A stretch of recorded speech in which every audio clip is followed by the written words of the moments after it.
हाँ। सीढ़ी के चित्र में बताया है कांटों की सैया में जो लेटे हैं, उसका क्या मतलब है?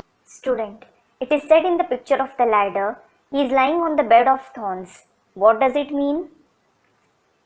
कांटों की सैया में लेटे का मतलब ये हुआ कि ये दुनिया है कांटों का जंगल। He is lying on the bed of thorns means this world is a jungle of thorns, दुखदाई लोगों का जंगल। a jungle of sorrowful people. वो दुखदाई लोगों के जंगल के बीच में राम वाली आत्मा पड़ी हुई है। सन 76 में सीढ़ी का चित्र है ना।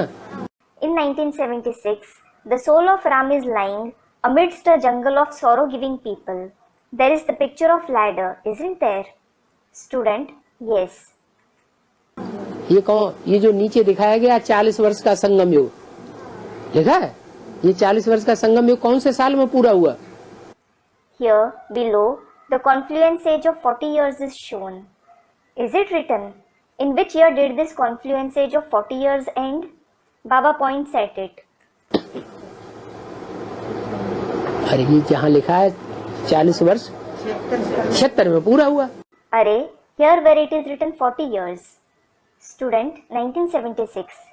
It ends in 1976. तो सन 76 में वो राम वाली आत्मा कांटों की सैया पे पड़ी हुई थी, माना जिस दुनिया में थी उसको कोई पूछने वाला नहीं था। So, in 1976, that soul of Ram was lying on a bed of thorns, meaning the world where he lived, no one listened to him. कांटों का जंगल था, जहाँ जाओ वहाँ कांटे ही कांटे, कोई बात सुनने वाला नहीं। It was a jungle of thorns wherever he went. There were thorns and only thorns. Nobody wanted to listen to him.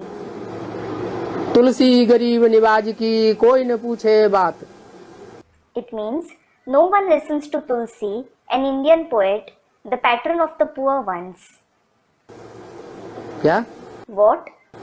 कलयुग में जब तुलसीदास आके जन्म लेते हैं और हिंदी में रामायण लिखते हैं, हिंदी में राम कहानी सुनाते हैं, तो सब उनको दूर दूर दूर दूर दूर दूर दूर करते हैं, कोई उनकी बात नहीं सुनता। When Tulsidas is born in the Iron Age and writes the Ramayana in Hindi, he narrates the story of Ram in Hindi. All of them shun him away. Nobody listens to him.